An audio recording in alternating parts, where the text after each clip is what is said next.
بسم اللہ الرحمن الرحیم۔ کتاب العلم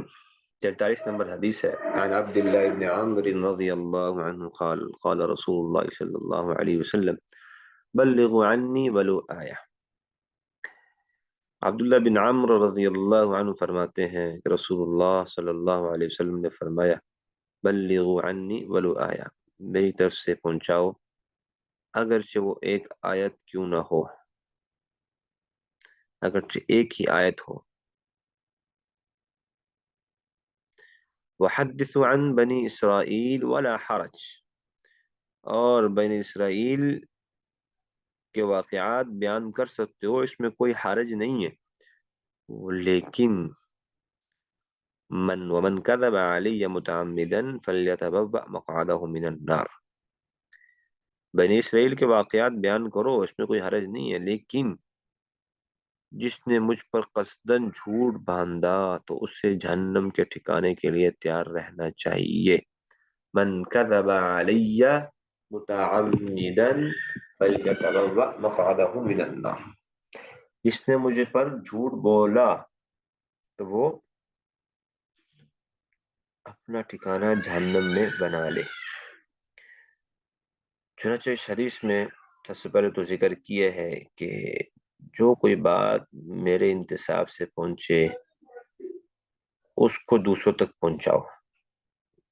جو کوئی اچھی بات آپ کو ملے تو دوسروں کو بتا دینا چاہیے، جو حدیث ہو، یا دوسرے کو کوئی کام کرتے ہوئے دیکھا اور اس نے دیکھا کہ اس میں وہ درستگی پر نہیں ہے، صحیح کام نہیں کر رہا ہے، چنانچہ اس کو تنبیہاً، اگر آپ کو اس چیز کا علم ہے تو اس سے متنبہ ضرور کرنا چاہیے، اسے روکنا ضرور چاہیے۔ تو اگر روک نہیں سکتے، کم سے کم درجہ تو یہ ہونا چاہیے کہ دل میں برا مانے۔ جیسے حکومتی لیول پر جو معاملات ہیں، ہم نہ ہاتھ سے روک سکتے ہیں نہ اپنی گفتگو سے روک سکتے ہیں، یہ ہے کہ اس لیول پر جو کام ہو رہا ہے ہم اس کو دل میں برا جان لیں۔ چنانچہ یہ تو تھا کہ اگر کسی کو میں برائی دیکھی ہے تو یہ صورت ہے، لیکن اگر کوئی دین کی بات آپ تک پہنچی ہے تو اس کو دوسروں تک پہنچانا تاکہ دوسرے بھی اس سے مستفید ہو جائیں۔ آپ علیہ السلام نے کیا فرمایا اس کے بارے میں؟ بلغوا عنی ولو آیہ، میرے پیغام لوگوں کو پہنچاؤ اگرچہ ایک ہی آیت ہو۔ دوسری چیز بیان فرمائی کہ بنی اسرائیل کے جو واقعات ہیں وہ آپس میں بیان کر لو، کوئی حرج نہیں ہے۔ وحدثوا عن بنی اسرائیل، بنی اسرائیل کے واقعات تم بیان کر سکتے ہو، اس میں کوئی حرج نہیں ہے، لیکن بس اوقات بنی اسرائیل کے روایات بیان کرتے ہوئے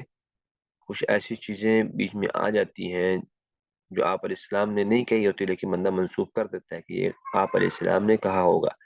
آگے تنبیہ بھی فرما دی، من کذب علی متعمدا، جس نے مجھ پر جان بوجھ کر جھوٹ بولا، فلیتبوأ مقعدہ من النار، تو اپنا ٹھکانہ جہنم میں بنا لے۔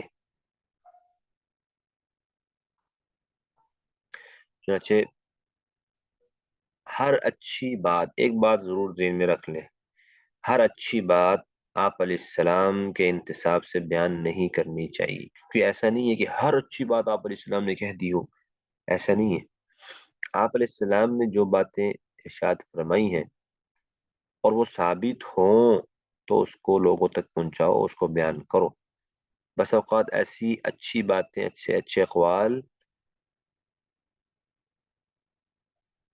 بعد والے لوگوں کے ہوتے ہیں، یعنی کہ ائمہ کے اقوال ہیں، اسی طرح صوفیہ کے اقوال ہیں جو اصلاح کے لیے، لوگوں کی اصلاح کے لیے کیے جاتے ہیں، کہے جاتے ہیں، چنانچہ ہم اس کو آپ علیہ السلام کی طرف منسوب کر دیتے ہیں اور لوگ اس پر عمل کرنا اس طرح شروع کر دیتے ہیں کہ یہ تو آپ علیہ السلام کا قول ہے یا آپ علیہ السلام کی بات ہے، حالانکہ وہ آپ علیہ السلام کی بات نہیں ہوتی۔ بس اوقات ایسی چیزوں سے دین کا مذاق بھی اڑ جاتا ہے اور ایسی چیزوں سے شریعت میں رد و بدل کے امکانات بھی بڑھ جاتے ہیں، اور غیر کو اپنے مذہب کی تائید بھی بس اوقات حاصل ہو جاتی ہے۔ بس اوقات دوسرے لوگ اپنے مذہب کی تائید کے لیے اچھی بات کر لیتے ہیں، ہوتی تو وہ اچھی بات ہے، اچھا لگتا ہے بندے کو، نیکی ہوتی ہے، لیکن ان میں اس باطل مذہب کی تائید ہو رہی ہوتی ہے، جس کی وجہ سے جب اس کو آپ علیہ السلام کی طرف منسوب کر دیں گے تو لوگ اس کو حق جانیں گے، حالانکہ وہ باطل ہے۔ اسی وجہ سے جب بھی کوئی حدیث سامنے ہو، سوشل میڈیا پر ہو، یوٹیوب چینلوں پر ہو، کسی بھی صورت میں واٹس ایپ پر گردش کر رہی ہو، تو بغیر تحقیق کے اس کو آپ علیہ السلام تک منسوب نہیں کیا جا سکتا۔ ایسا نہ ہو کہ ہمارا ایسے لوگوں میں شمار ہو جائے۔ دیکھیں جو چیز یوٹیوب پر ہے اور فیس بک پر چل رہی ہے، وہ ایسا تو نہیں ہے کہ ساری کی ساری صحیح ہیں، صحیح میں غلط بھی خلط ملط ہے، اور ہوتی بھی اچھی بات ہے، ہم کہتے ہیں یار کیا عمدہ بات کی ہے انہوں نے، تو نیچے لکھا حوالہ بھی دیا ہوتا ہے بسا اوقات، اور وہ حدیث ثابت نہیں ہوتی۔ چنانچہ ایسی حدیثوں سے پرہیز کرنا چاہیے، اور جب تک علماء سے پوچھ نہ لیں، اس کی تحقیق نہ کر لیں کہ یہ آپ علیہ السلام کی بات ہے یا نہیں ہے، تو اس کو نہ شیئر کریں نہ لائک کریں، ورنہ آپ کا شمار انہی میں ہوگا کہ جس نے بات کو پھیلانے کی کوشش کی آپ علیہ السلام کے انتساب سے، جبکہ وہ آپ کی بات نہیں تھی، تو آپ کا شمار جب آپ نے لائک کر دیا یا شیئر کر دیا تو آپ کا شمار بھی انہی میں ہو گیا کہ آپ بھی اس کو فالو کرنا چاہ رہے ہیں، جو یہ کہنا چاہ رہے ہیں آپ بھی وہ کہنا چاہ رہے ہیں، ٹھیک ہے نا۔ کسی کو لائک کرنا، کسی کو فالو کرنا، کسی کو شیئر کرنا، وہ یہ بتا رہا ہوتا ہے کہ میں اس بندے کے ساتھ ہوں جس نے یہ بات کہی ہے۔ تو اس لیے خاص طور پر سوشل میڈیا پر جو احادیث گردش کر رہی ہوتی ہیں اس میں احتیاط کرنی چاہیے، پوچھ لینا چاہیے۔ 44 نمبر حدیث عن ابی ہریرہ رضی اللہ عنہ ان رسول اللہ صلی اللہ علیہ وسلم، رسول اللہ صلی اللہ علیہ وسلم نے ارشاد فرمایا، قال اذا مات الانسان، جب انسان مر جائے، انقطع عنہ عمله، تو ان کا عمل ان سے منقطع ہو جاتا ہے، الا من ثلاثہ، مگر تین چیزیں باقی رہتی ہیں، من صدقۃ جاریۃ، صدقہ جاریہ باقی رہتا ہے۔ انسان مر جاتا ہے، ہر چیز سے ٹوٹ جاتی ہے، اس سے ختم ہو جاتی ہے، اس سے اس کا لنک ختم ہو جاتا ہے، مگر جو صدقہ جاریہ کیا ہوتا ہے وہ باقی رہتا ہے، یا جو علم اس نے پھیلایا ہوتا ہے جس سے لوگ استفادہ کرتے ہیں، ينتفع به، وہ اس کا باقی رہتا ہے، اس کا اجر اس کو ملتا رہتا ہے جب تک لوگ اس کی تعلیمات پر یا اس کی بتائے ہوئے علم پر عمل کرتے رہیں گے، اس کے علمی کام پر عمل کرتے رہیں گے، تو وہ اس کو فائدہ دیتی رہے گی۔ تیسری چیز کیا باقی رہتی ہے؟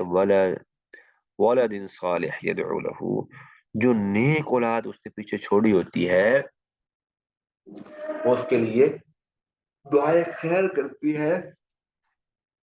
جس سے مرنے والے کو فائدہ ہوتا رہتا ہے۔ چنانچہ کم از کم یہ درجہ تو ہمارے پاس ہونا چاہیے کہ جو ہماری اولادیں ہیں